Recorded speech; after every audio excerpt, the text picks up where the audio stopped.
கிருபையும் இரக்கமும் உள்ள இயேசு கிறிஸ்துவின் நாமத்தினால் மீண்டும் உங்களை ஒவ்வொருவரையும் சத்தியவசன நிகழ்ச்சிக்கூடாக வாழ்த்தி வரவேற்க விரும்புகிறேன். கடவுள் நல்லவராகவே இருக்கிறார் என்பதை மீண்டும் நான் ஞாபகப்படுத்த விரும்புகிறேன். அவர் எங்களை ஒருபொழுதும் தள்ளி விடுகிற தேவன் அல்ல. ஆனால் மனுஷர்கள் நாம் பல வேளைகளிலே கடவுளை பார்த்து நொந்து கொள்வதுண்டு. கடவுள் எங்களை கைவிட்டு விட்டார், கடவுளுக்கு கண்ணில்லை, கடவுள் எங்களை பார்க்கிறதில்லை, அவர் எங்களை இவ்விதமாகவே விட்டு விட்டார் என்று சொல்லி பல நேரங்களிலே நாங்கள் கடவுளை பார்த்து முறுமுறுக்கிறவர்களாக, அல்லாவிட்டால் கடவுளிடத்தில் கேள்வி கேட்கிறவர்களாக நாங்கள் இருக்கிறோம். உண்மை என்னவென்றால், கடவுள் எங்களை ஒருபொழுதுமே அப்படி விட்டு விடுகிற கடவுள் அல்ல. வேதாகமத்தில் ஒரு உதாரணத்திலே நான் சொல்லி, அந்த உதாரணத்தின் கதையிலே ஒரு தகப்பன் தன் மகன்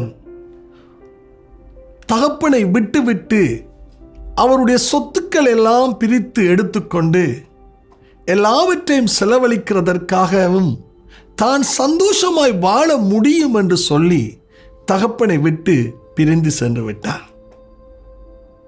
இன்றைய நாட்களில் தொலைபேசிகள் இருந்தது போல் தொடர்பு கொள்வதற்கான வாய்ப்புகள் இல்லை.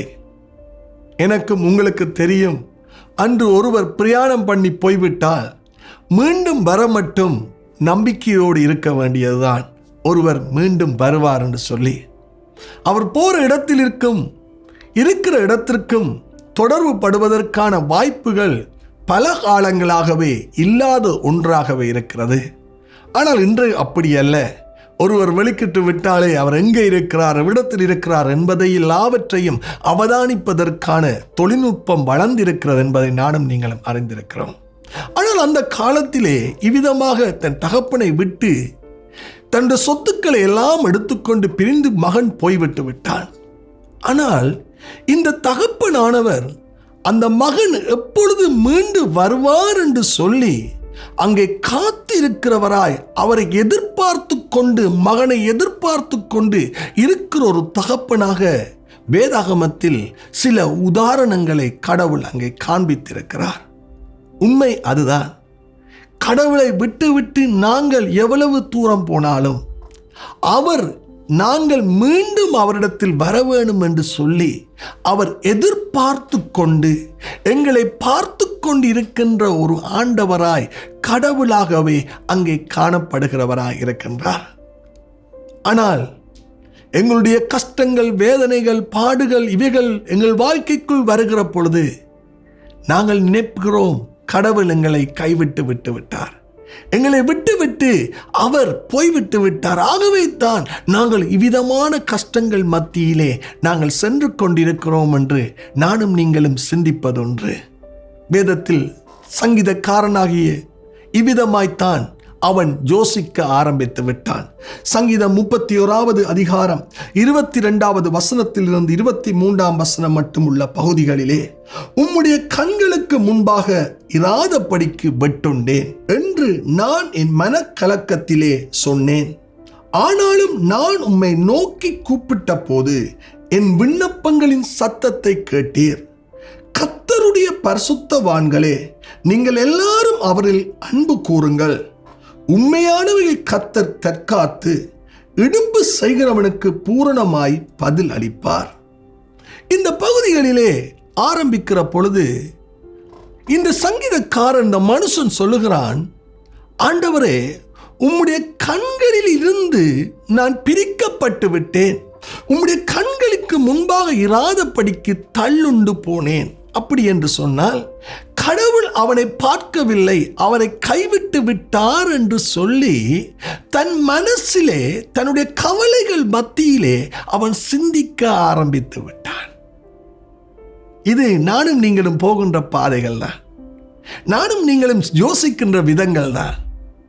கடவுளுக்கு கண்ணில்லை, கடவுளுடைய பார்வையிலிருந்து நான் துரத்தப்பட்டு விட்டேன், கடவுள் என்னை இப்பொழுது பார்க்கிறது இல்லை. இது உங்களுடைய ஒரு மன எண்ணமாக இந்த காலையில் இருந்து கொண்டிருக்கிறதா? இந்த சங்கீதக்காரன் சொல்லுகிறான், கடவுளே, இது நிஜமான காரியம் இல்லை, இது என்னுடைய எண்ணத்தில் தோன்றின ஒரு சிந்தனையாக இருக்கிறது. நான் உம்மை இவ்விதமாய்த்தான் சிந்திக்க ஆரம்பித்து விட்டேன். நீ உம்முடைய கண்களில் இருந்து நான் அறுப்புண்டு போய்விட்டு விட்டேன். உம்முடைய கண் பார்வைக்குள் இல்லாதவனாய் நான் போய்விட்டேன் என்று என் மன கிளேசத்தில், என்னுடைய மன கவலையிலே நான் சொல்ல ஆரம்பித்து விட்டேன். இது ஒரு ஆபத்தான சூழ்நிலை. இது ஒரு கடவுளை விட்டு நாங்கள் பிரிந்து போகின்ற ஒரு சூழ்நிலையில் மத்தியிலே நின்று கொண்டிருக்கிற நிலைமை. ஆனால் அவ்விதமாய் சொன்ன அந்த சங்கீதக்காரன் உடனடியாகவே இன்னும் ஒரு ஸ்டெப்பை எடுக்க பார்க்கிறான், இன்னும் ஒரு படியை எடுக்க பார்க்கிறான். அவனுடைய எண்ணத்தில் வந்த எதிர்மறையான சிந்தனைகளை விட்டுவிட்டு அவன் இன்னும் ஒரு பகுதிக்குள் கடந்து சென்று என்ன செய்கிறான்? சொல்லுகிறது வசனம், நான் கடவுளை நோக்கி என் விண்ணப்பத்தை ஏறெடுத்தேன். பாருங்கள், எந்த கடவுளை விட்டு நான் விலக்கப்பட்டிருக்கிறேன் என்று சொன்னானோ சங்கீதக்காரன், அந்த கடவுளை நோக்கி அவன் தன்னுடைய விண்ணப்பத்தை சொல்லுவதற்கு ஆயத்தப்பட்டான். இது என்னத்தை காண்பிக்கிறது? அவனுடைய வாழ்க்கையில் ஏற்பட்ட ஒரு மாற்றம். அவனுடைய மனநிலைக்கும் அவனுடைய அறிவுக்கும் அவனுடைய நம்பிக்கைக்கும் எதிரான இடையில் ஏற்படுகிற ஒரு போராட்டத்தின் மத்தியிலே அவன் தன்னை மாற்றிக்கொள்ளுகிற ஒரு சூழ்நிலையை அவன் காண்பிக்கிறான். கடவுள் விட்டுவிட்டு அவர் என்னை கைவிட்டு விட்டார் என்று சொன்னால் அவனிடத்தில் விண்ணப்பம் பண்ண இயலாதல்லவா? அவரிடத்தில் போக இயலாதல்லவா? அப்படி அவன் இருந்து விட விரும்பவில்லை. அவன் சொல்லுகிற ஒரு காரியம், கடவுளிடத்தில் என் விண்ணப்பங்களை நான் அவரிடத்தில் நான் கொண்டு போனேன். அவரிடத்தில் நான் கொண்டு போவதற்கு என்னை நான் ஆயத்தப்படுத்துகிறவனாய் இருக்கிறேன். பிரியமானவர்களே,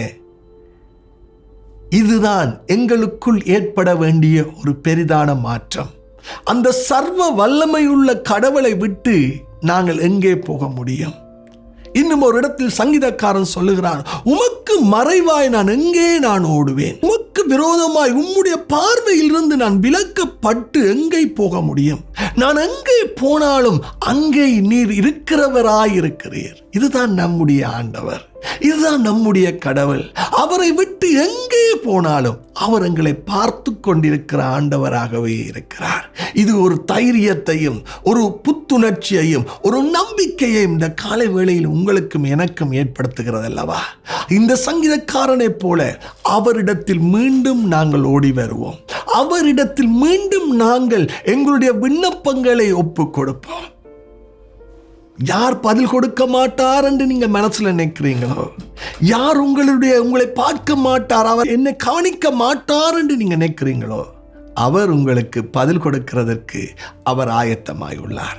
இந்த சங்கீதக்காரன் அடுத்த வசனத்தில் சொல்லுகிற பொழுது, பரிசுத்தவான்களே, அவர் உங்களை பாதுகாக்கிற ஆண்டவராயிருக்கிறார், அவர் உங்களை விடுதலையாக்குற ஆண்டவராயிருக்கிறார். என்ன ஆச்சரியம்! இன்று எனக்கு விடுதலை வராது என்று எந்த இடத்தை பார்த்து முறுமுறுத்தமோ அந்த இடத்திலிருந்து அவர் எனக்கு உங்களையும் விடுதலையாக்குறதுக்கு அவர் ஆயத்தம் உள்ளவராயிருக்கிறார். ஆகவே எங்களுடைய மனநிலையில் ஒரு மாற்றத்தை கொண்டுருவோம். கடவுள் எங்களை கைவிட்டு விட்டார் என்ற மனநிலையிலிருந்து கடவுள் எங்களை ஒரு பொழுதும் கைவிட மாட்டார். நான் எப்படிப்பட்டவனாக இருந்தாலும் அவர் என்னை கைவிட மாட்டார். அவருடைய இடத்தில் என் விண்ணப்பங்களை கொண்டு போவோம் என்று சொல்லி அவருடைய சமூகத்திலே கடந்து வருவதற்கு எங்களை நாங்கள் ஒப்புக் கொடுப்போமா? இந்த காலை வேளையில் அவருடைய விடுதலை நிச்சயம் உங்களுக்கு உண்டு. அந்த முடிவு மிக விரைவிலே உங்களுக்கு கடந்து வரும். ஆபத்து காலத்திலே என்னை நோக்கி கூப்பிடு, நான் உன்னை விடுதலையாக்கு. இது கடவுள் கொடுக்கிற ஒரு நம்பிக்கையான வார்த்தை. உங்களுடைய பிரச்சனையின் மத்தியிலே அவரை நோக்கி கூப்பிடுங்கள். இந்த சங்கீதக்காரன் சொன்ன பிரகாரமாய், நாங்கள் வாசித்த வசனத்தில் கவனித்த பிரகாரமாய் அவரை நோக்கி விண்ணப்பம் பண்ணினேன், அவர் எனக்கு விடுதலை கொடுத்தார். அவரிடத்திலிருந்து அந்த விடுதலை உங்களுக்கு கடந்து வரும். அதே நேரத்தில் பரிசுத்தவான்களாய், அவருடைய பிள்ளைகளாய், அவருடைய நோக்கத்திலே இருக்கிறவர்களுக்கு ஒரு பொழுதும் அவர் விடுதலையை கொடுக்காமல் இருக்க மாட்டார். ஆகவே இந்த காலை வேளையில் இந்த நம்பிக்கை எங்களுக்குள் ஆழமாய் வரட்டும். எந்த சூழ்நிலையில் இருந்தாலும் அவர் உங்களை விடுதலையாக்க ஆயத்தப்படுத்துகிறார். ஒன்றை நாங்கள் செய்வோம், எங்களுடைய விண்ணப்பத்தை அவரிடத்தில் சமூகத்தில் கொடுப்போம்.